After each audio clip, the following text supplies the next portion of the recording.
दोस्तों, इस दुनिया में कुछ घटनाएं इतनी ज़्यादा खौफनाक, इतनी ज़्यादा डरावनी, इतनी ज़्यादा अजीब और गरीब होती है कि जिन घटनाओं को अगर एक बार किसी के सामने कहो ना, तो ऐसा लगता है कि हम अपने आप के ही अंदर एक खौफ घोलने की कोशिश कर रहे हैं। कुछ घटनाएं ऐसी होती है कि जिनके साथ बीती हुई रहती है ना, वो लोग भी ऐसी घटनाओं को जिक्र करने से पहले 50 बार सोचते हैं। दोस्तों, आज की ये खौफनाक सच्ची घटना की कहानी जुड़ी हुई है हैदराबाद में रहने वाली निकिता नाम की लड़की के परिवार के साथ बीती हुई घटना। दोस्तों, ये एक ऐसी अजीब और गरीब चीज थी ना, जो उनके परिवार के साथ सन 2018 में बीती। जब ये घटना उनके साथ हुई तो इसके बाद उनकी सोच, उनके परिवार वालों की जिंदगी, उनके परिवार वालों का बर्ताव पूरी तरह से बदल सा गया। आखिर ऐसा क्या खौफनाक था जो उनके परिवार के साथ, निकिता के साथ बीता, ये आज आप लोगों को जिया बताएगी। जैसा कि निकिता नाम की लड़की के बारे में हम लोग स्टोरी बताने वाले हैं, उससे पहले उसकी फैमिली के बारे में बता देती हूँ। उसकी भी एक बहुत ही अच्छी सी हैप्पी फैमिली थी। उसके मॉम डैड, उसका एक भाई, उसके दादा दादी और एक छोटे से चाचा भी थे जो उसके पापा से छोटे थे। और इनकी फैमिली बहुत ज़्यादा खुशहाल थी, अच्छे से रह रही थी। लेकिन इनके जो चाचा जी थे निकिता के, उनकी शादी की एज हो चुकी थी और घर वाले बहुत फोर्स करने लगे थे कि बेटा आप शादी कर लो, तुम्हारी भी उम्र हो गई है शादी वाली। लेकिन इसके चाचा जी नहीं मानते थे कि मुझे शादी करना है अभी, क्योंकि वो बोल रहे थे कि मुझे अपना करियर बनाना है, करियर पे फोकस करना है, उसके बाद आगे चल के मैं शायद शादी करूँगा, लेकिन अभी नहीं करना है, कुछ सालों बाद करना है। बट उनके घर वाले 1-2 साल तक ऐसे ही मान गए, सोचे कि ठीक है लड़का बोल रहा है तो कुछ साल और रुक जाते हैं। लेकिन 1-2 साल बाद उनके घर वाले बहुत ज़्यादा उनको फोर्स करने लगे, बोले कि नहीं अब तो तुमको शादी करना ही पड़ेगा, तुम्हारा अच्छा खासा करियर भी सेट हो गया है। तो उसके चाचा जी मान जाते, बोलते घर वाले इतना फोर्स कर रहे हैं, ठीक है मैं शादी कर लेता हूँ। और इसके घर वाले एक लड़की से मिलने जाते हैं जिस लड़की से शादी तय होती है। तो जब चाचा जिस लड़की से बात करते हैं तो उनको लड़की भी बहुत ज़्यादा अच्छी लगती है। सोचते हैं कि ठीक है अच्छी लड़की है, मैं शादी कर लेता हूँ। उनकी शादी भी बहुत अच्छे से धूमधाम से होती है, सब लोग बहुत इंजॉय करते हैं शादी में, बहुत काम वाम रहता है, सब लोग बहुत खुश थे क्योंकि उनके घर की आखिरी शादी थी।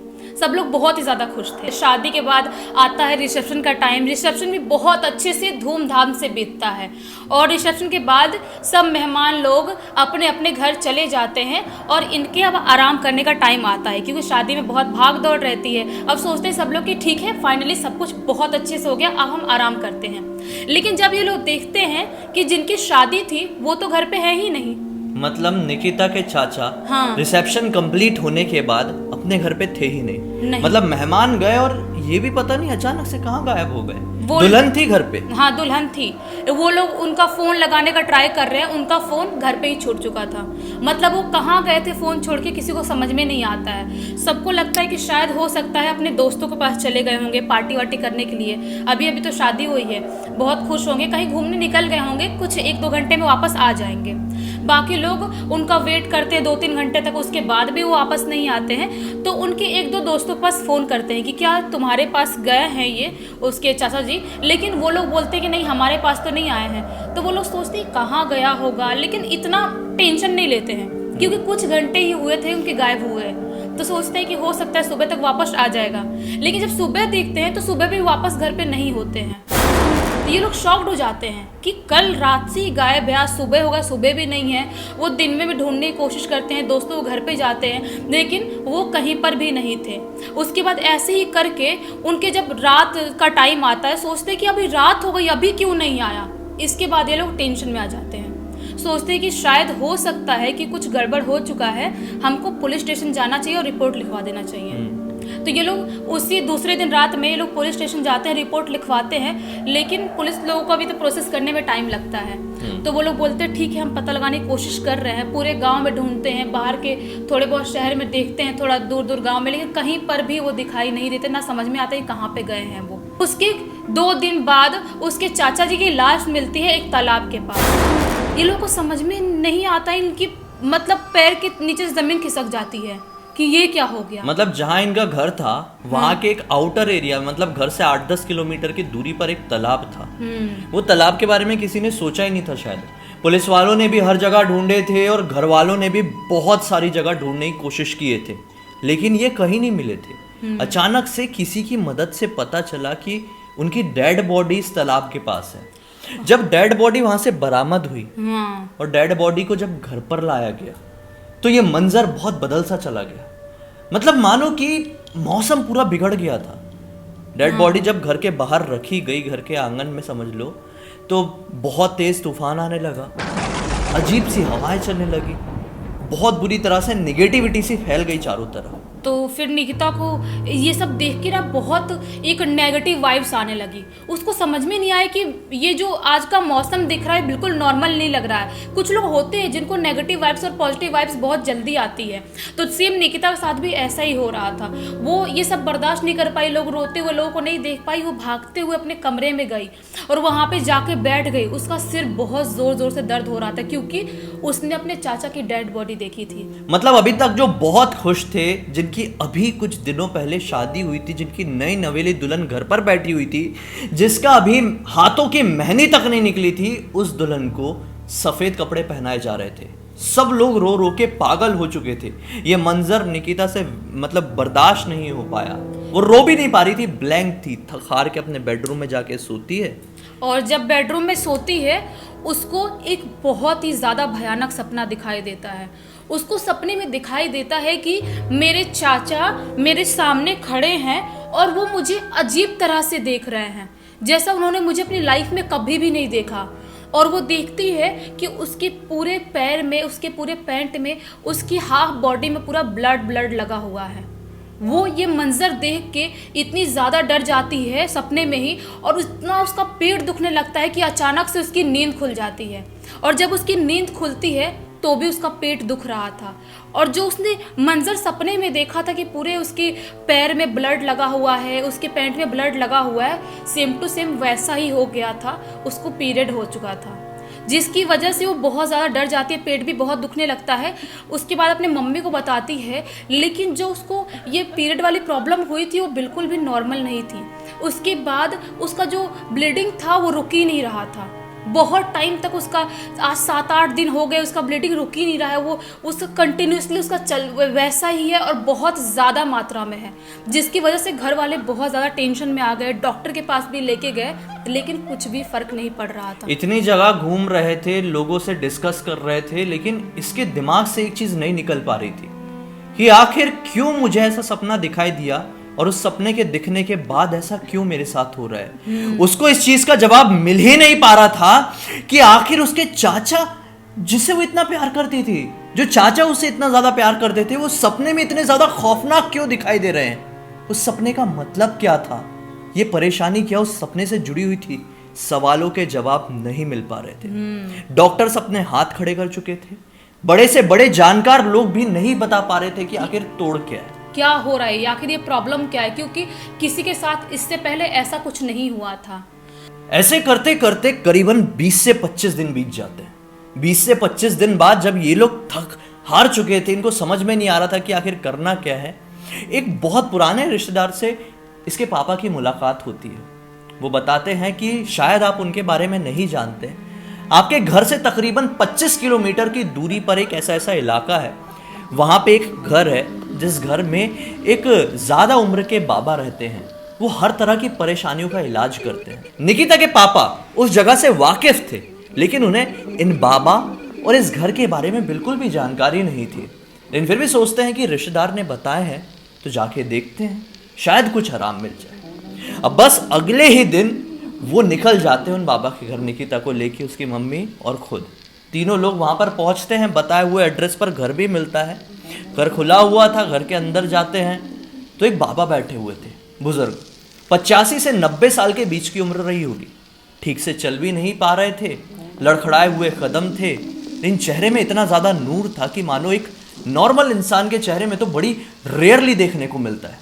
वो मुस्कुराए जा रहे थे, जैसे कि मानो कि उनके पास हर तरह की बीमारी का इलाज है। उस घर में घुसने के बाद तीनों लोगों को इतनी ज़्यादा पॉजिटिविटी फील हुई थी, जितनी ज़्यादा पॉजिटिविटी उन्हें आखिरी बार कब फील हुई थी उन्हें याद भी नहीं था। ऐसा लग रहा था कि अब यहाँ पे आए हैं, सब कुछ ठीक हो जाएगा। वो ज़्यादा बात नहीं करते हैं और मुस्कुराते हुए एक बॉटल देते हैं, ट्रांसपेरेंट सी कांच की बॉटल जिसमें पानी भरा हुआ था। बोले इस पानी को हर 3 मंगलवार को, मतलब लगातार 3 मंगलवार को आपको पीना है। मंगलवार मंगलवार मंगलवार ये परेशानी ठीक हो जाएगी। और कुछ भी परेशानी घर पे चल रही है तो मेरे पास लेके आना, मेरे पास हर चीज़ का इलाज है। जब तक मैं आपके साथ हूँ आपको कुछ नहीं होगा, बस हिम्मत रखना। सभी लोग खुश थे, वहाँ से निकलते हैं और बस मंगलवार आने ही वाला था 2 दिन बाद। वो पहली बार जब पानी पीती है, पहले ही मंगलवार को, ये सोच के कि अब बस जैसा कि उन्होंने बोले थे कि 2-3 हफ्ते में अब मैं ठीक हो जाऊंगी, उसी दिन की शाम को वो ठीक हो जाती है। मतलब जो इतना ज़्यादा ब्लीडिंग वाली प्रॉब्लम, इतनी सारी प्रॉब्लम थी, वो 1 सेकंड में कैसे चुटकी से ठीक हो जाती है, समझ में नहीं आता किसी को। मतलब पिछले 25 दिन से बड़े बड़े डॉक्टर जो इलाज नहीं कर पाए थे, एक बाबा जिनके बारे में जानकारी किसी को भी नहीं थी, एक रैंडम रिश्तेदार ने आके बता दिया था, वो बाबा ने एक रैंडम पानी अपने घर से उठा के दिए और वो पानी मैंने पी तो मैं ठीक हो गई। ये बात बहुत ज्यादा हैरान कर देने वाली थी। अब घर के सभी लोग चौंक चुके थे। घर पे अब धीरे धीरे करके सब कुछ ठीक था और अपने दुख से भी लोग उभर चुके थे। तो सोचे कि एक बार बाबा से मिलके थोड़ा थैंक यू तो कह दें, मतलब उनकी वजह से सब कुछ अच्छा हो गया यार। वो सोचते हैं, डिसाइड करते कि हम कल बाबा से मिलने जाएंगे। अगले दिन जाते हैं उसी घर में, देखते हैं कि घर का ताला बाहर से लगा हुआ है। ये हैरान होते, बोलते इतने बुजुर्ग इंसान, उनके घर पे कोई और रहता नहीं था, ये अपने घर से जाएंगे कहाँ। सोचते हैं कि शायद किसी काम से आजू बाजू कहीं गए होंगे। तो आगे बढ़कर उस घर के बाजू वाले घर को खटखटाते हैं। उस घर का दरवाजा खुलता है, उस घर के अंदर से निकलता है एक जवान आदमी। बोलता है क्या बात है। ये लोग बताते हैं कि जो आपके घर के बाजू वाला घर है, वहां पे जो बाबा जी रहते हैं वो कहाँ गए और वो कब लौट के आएंगे, आपको कोई जानकारी है क्या। ये बात सुनकर वो जो नौजवान आदमी था उस घर का, वो बोलता है कैसी बात कर रहे हैं आप, वो घर मेरा ही है। आज से 12-15 साल पहले मैं किराए से उस घर को चलाया करता था, लेकिन किसी कारण से अब वहां पर कोई नहीं रहता है। लगभग 12 साल से अप्रॉक्स वो घर पूरी तरह से खाली है। उस घर को तो ढंग से खोला भी नहीं है। आप कैसी बात कर रहे हैं, कौन से बाबा, और हम तो आपको खुद पहली बार देख रहे हैं इस इलाके में। ये लोग टेंशन में सारी बात बताते हैं। अब जो घर का मालिक था उसको ट्रस्ट ना हो पाए, इन लोगों को भी ट्रस्ट ना हो पाए, क्योंकि ये लोग भी गए थे ना, पानी तो पी थी लड़की ने। मकान मालिक बोलता है कि रुको मैं दिखाता हूँ। घर से चाबी उठाता है और उस घर की तरफ बढ़ता है, ताला खोलता है। जैसे ही दरवाजा खुलता है, दरवाजे के अंदर देख के इन सभी लोगों के पैरों तले जमीन निकल जाती है, क्योंकि घर का मंजर सचमुच में ऐसा दिखाई दे रहा था, जो कि देख के क्लियर समझ में आ रहा था कि ये घर पिछले 12 साल 15 साल से तो बंद है।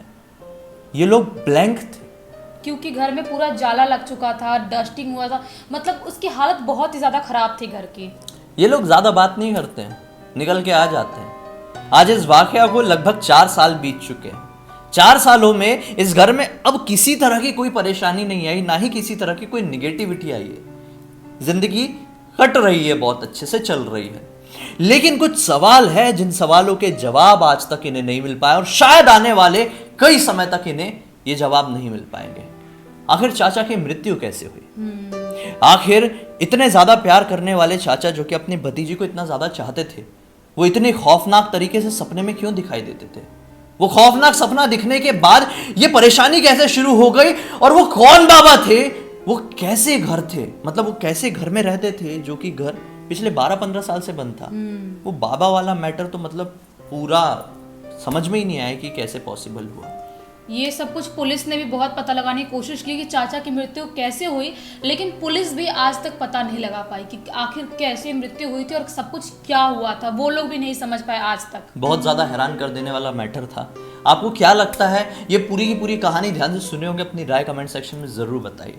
अब तक इस वीडियो को देखे हैं तो लाइक जरूर कर देना, चैनल को सब्सक्राइब करके बेल आइकन दबा के ऑल के ऑप्शन में क्लिक करना, क्योंकि किसी तरह के हैरान कर देने वाले खौफनाक वीडियोस आप लोगों के सामने रेगुलरली लेके आते रहते हैं। इनसा के लिंक इस वीडियो डिस्क्रिप्शन बॉक्स में मिल जाए, क्लिक करके डायरेक्टली वहां पर पहुंच जाएगा। चलिए कल फिर से मिलते हैं, तब तक के लिए बहुत बहुत धन्यवाद। आपका दिन शुभ हो।